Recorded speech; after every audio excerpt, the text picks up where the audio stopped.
ओम कृष्णाय नमः। जय शनि देव। ओम नमः शिवाय।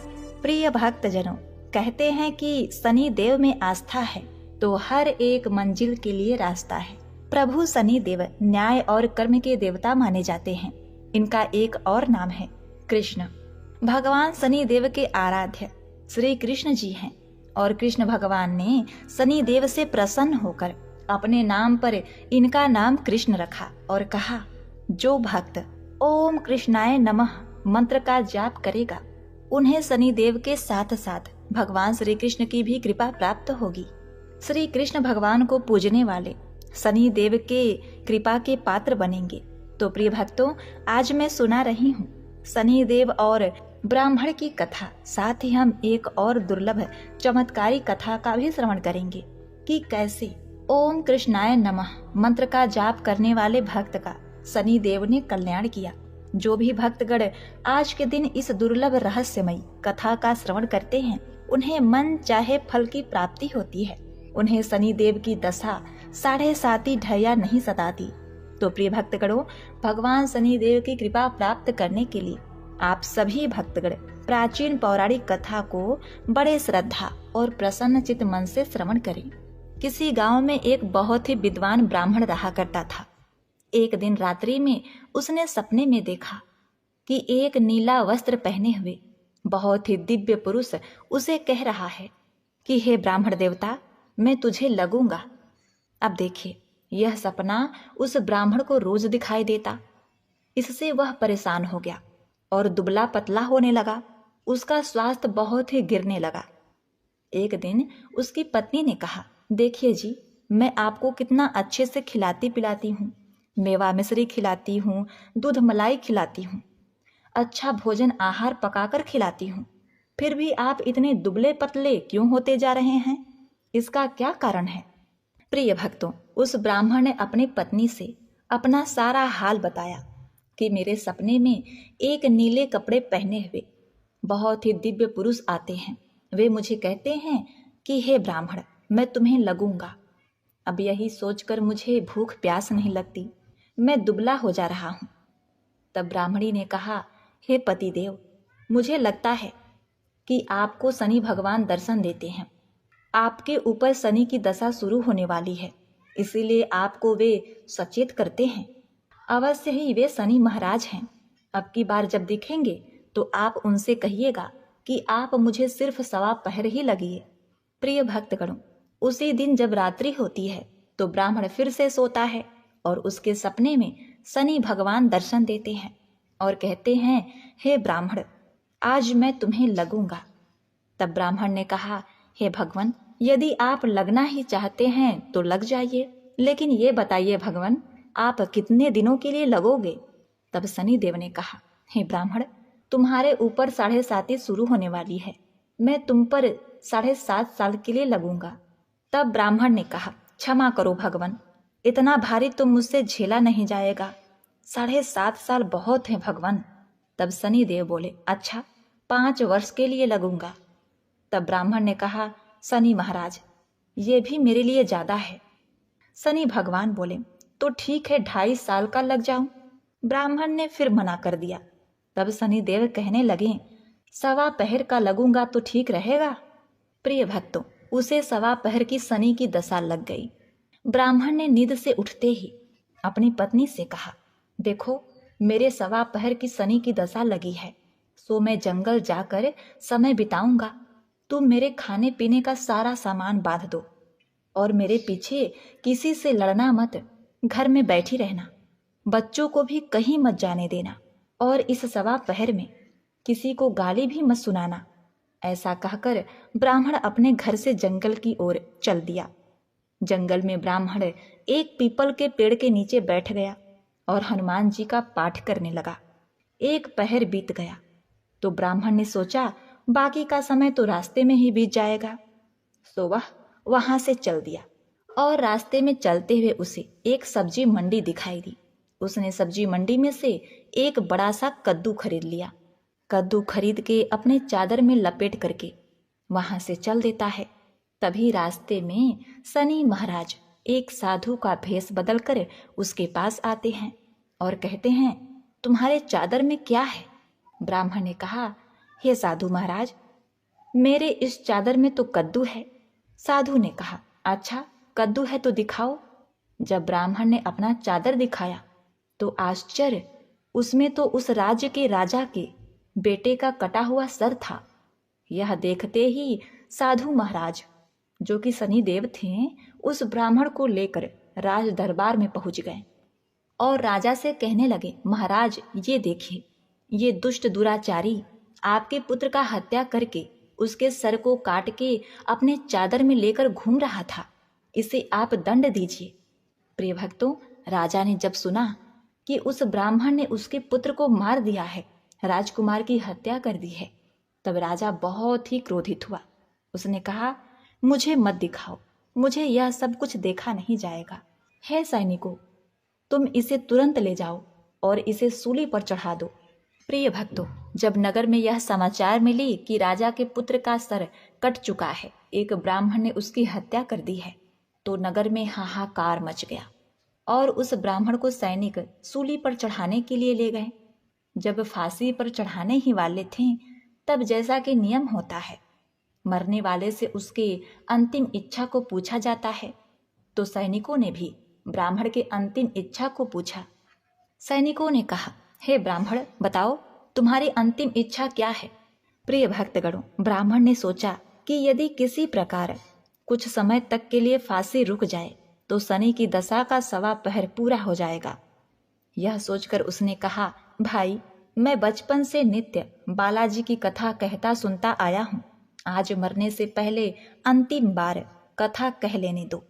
अब क्या था, फांसी देने वाले सैनिकों ने उसकी आखिरी इच्छा पूर्ण होने तक फांसी रोक दी। कहानी कहते कहते 1.25 पहर पूरा हो गया, शनि की दशा खत्म हो गई। अब इधर देखिए, राजा का जो पुत्र था राजकुमार, वह जंगल से शिकार खेलकर वापस राजमहल में आ गया। राजमहल में राजकुमार को देखते ही राजा बड़ा ही प्रसन्न हुआ, लेकिन मन ही मन उसे डर भी लगा। यदि उस निर्दोष ब्राह्मण को फांसी चढ़ा दिया गया होगा तो ब्राह्मण हत्या का दोष लग जाएगा। अब क्या था, राजा ने 2 घुड़सवार को जल्दी से फांसी घर की तरफ दौड़ाया और ब्राह्मण को आदर सहित दरबार में आने का हुक्म दिया। ब्राह्मण राज दरबार में उपस्थित हुआ तो राजा ने क्षमा याचना मांगते हुए कहा कि आपके बगल में जो चादर है उसे खोलकर दिखाओ।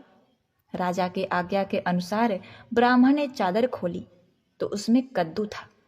राजा ने ब्राह्मण को बहुत सा धन दिया और पूछा, हे ब्राह्मण देवता, मुझे यह समझ में नहीं आया, इस सब के पीछे क्या रहस्य है? ये सब क्यों हुआ? आखिर ये सब था क्या? तब ब्राह्मण ने कहा, हे महाराज, मुझे 1.25 पहर की शनि की दशा लगी थी, इसीलिए यह सब कुछ हुआ। राजा ने कहा, हे ब्राह्मण देव, शनि की दशा किस प्रकार टलती है? ब्राह्मण ने कहा, हे राजन, यदि राजा या सेठ को यह दशा लगती है तो काला हाथी या काला घोड़ा दान करना चाहिए। गरीब को शनि की दशा लगती है तो पीपल की पूजा करें और बोले, साचा शनिचर कहिए, जाके पांव सदा ही पड़िए। शनि की कहानी सुने, तिल तेल और काला उड़द आदि का दान दें। काले कुत्ते को तेल चुपड़ी रोटी खिलाएं तो शनि की दशा उतर जाएगी। अब देखिए, राजा ने उस ब्राह्मण को कद्दू वापस कर दिया। अब घर आकर ब्राह्मण ने कद्दू अपनी पत्नी को दिया। जब उसकी पत्नी ने सब्जी बनाने के लिए उस कद्दू को काटा तो उसके बीजों की जगह हीरे मोती निकलने लगे। ब्राह्मणी ने पूछा, हे पतिदेव, ये सब क्या है? इसमें से हीरे मोती कैसे निकल रहे हैं? इसे कहाँ से लाए हैं आप? तब ब्राह्मण ने कहा, हे प्रिय, जब शनि की दशा लगी थी तो ये कद्दू कुंवर का सर बन गया था, और जब दशा उतरी है तो शनि जी ने कैसे निहाल कर दिया, हमें माला माल कर दिया। हे शनि देवता, जैसे ब्राह्मण को शनि की दशा लगी वैसे किसी को शनि की दशा न लगे। जैसे ब्राह्मण को धन दौलत मिला वैसे सबको धन दौलत मिले। कथा कहानी कहते सुनते हुंकार भरते सबको मिले। शनि देव ने ध्याऊं, मन इच्छित फल पाऊं।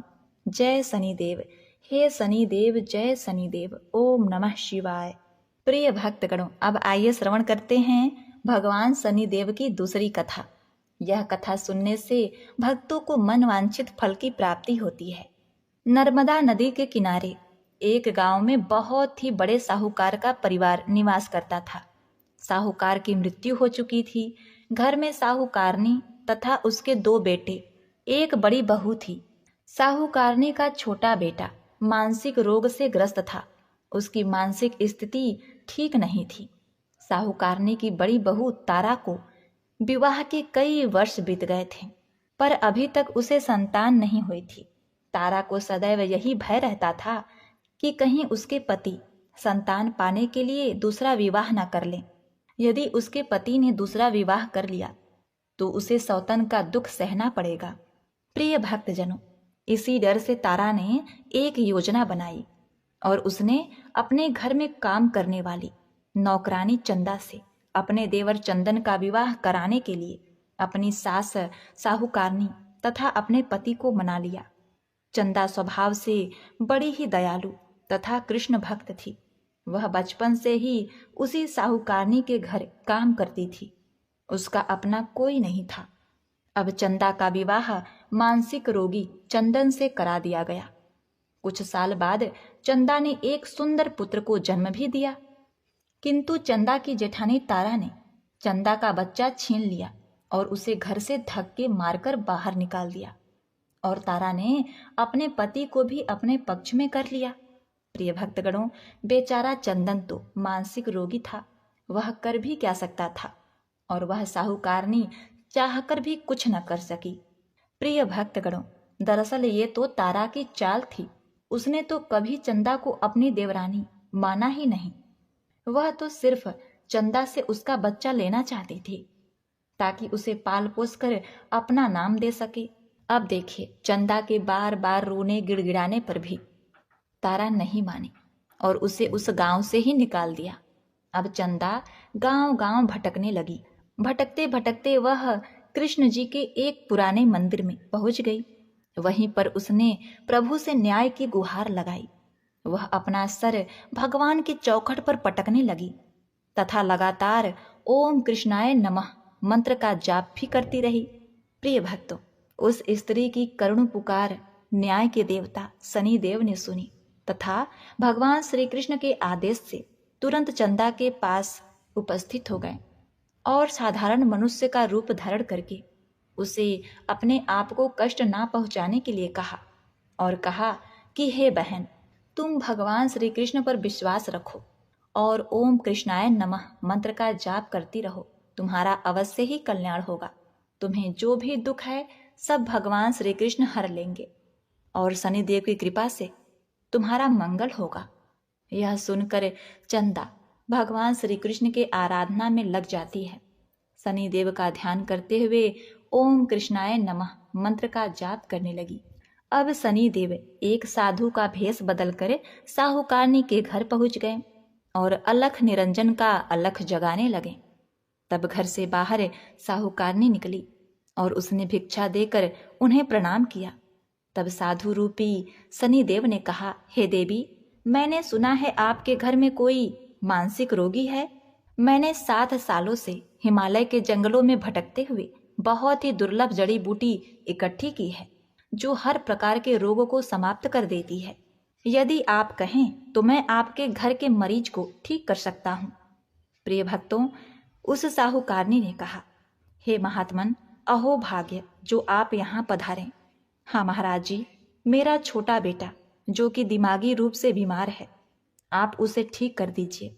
आप जो चाहेंगे मैं वो आपको दूंगी।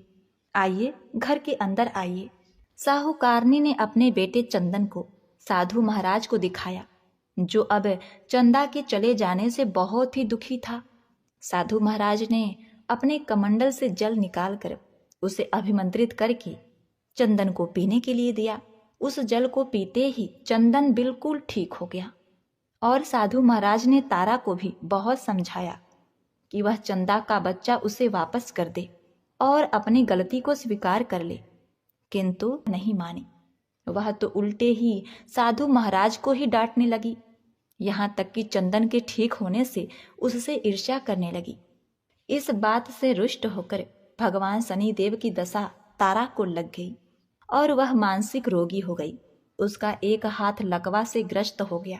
साधु महात्मा के बताए अनुसार चंदन अपनी पत्नी चंदा को घर ले आया और अपनी पत्नी, बच्चे और माँ के साथ हंसी खुशी जीवन व्यतीत करने लगा।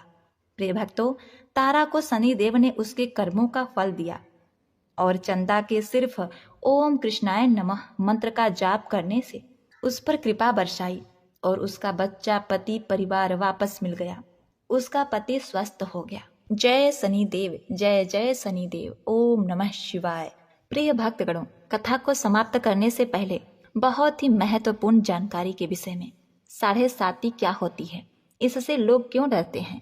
यह सही है कि 7.5 के समय व्यक्ति को कठिनाइयों एवं परेशानियों का सामना करना होता है, किंतु इसमें घबराने वाली बात नहीं है। इसमें कठिनाई और मुश्किल हालात जरूर आते हैं, परंतु इस दौरान व्यक्ति को कामयाबी भी मिलती है। बहुत से व्यक्ति 7.5 के प्रभाव से सफलता की ऊंचाइयों पर पहुंच जाते हैं। 7.5 व्यक्ति को कर्मशील बनाता है और उसे कर्म की ओर ले जाता है। हठी, अभिमानी और कठोर व्यक्तित्व वाले व्यक्ति से यह काफी मेहनत करवाता है। 7.5 के 3 चरण होते हैं। 7.5 का पहला चरण नजदीकी रिश्तेदारों और जातक को प्रभावित करता है। 7.5 का दूसरा चरण व्यापार और गृहस्थी को प्रभावित करता है। 7.5 का तीसरा चरण बच्चों, परिवार और स्वास्थ्य को प्रभावित करता है। भगवान शनिदेव न्याय के देवता हैं। यह कभी भी किसी को ऐसे ही दंड नहीं देते। यदि दंड देते हैं तो उसे उसके साथ बहुत ही बड़ी शिक्षा भी देते हैं। जैसे एक माता अपने पुत्र के गलती पर उसे दंड देती है उसकी भलाई के लिए, उसे सही मार्ग पर जाने के लिए, ठीक वैसे ही शनिदेव कर्म और न्याय के पथ पर चलने के लिए मनुष्य को दंड देते हैं, ताकि वह डर कर आगे ऐसा कार्य न करे और अपने जीवन को सरल और सार्थक बनाए। भगवान शनिदेव तो न्याय की मूर्ति हैं। इनकी पूजा तथा भक्ति करके व्यक्ति धन दौलत से संपन्न हो जाता है, सफलता के नई ऊंचाइयों को छूता है, जीवन में तरक्की करता है, घर में सुख समृद्धि वैभव का आगमन होता है, व्यक्ति का जीवन सुखमय हो जाता है। भगवान शनिदेव को प्रसन्न करने के लिए शनिवार के दिन पीपल के पेड़ के नीचे शाम को दिया अवश्य ही जलाएं और कुत्ते को तेल से चुपड़ी रोटी खिलाएं। शनिवार को जल में तिल डालकर पीपल को जल चढ़ाएं। इससे शनिदेव अत्यंत ही प्रसन्न होते हैं। और महामंत्र ओम कृष्णाय नमः मंत्र का जाप भी करें। जय शनिदेव, जय जय शनिदेव।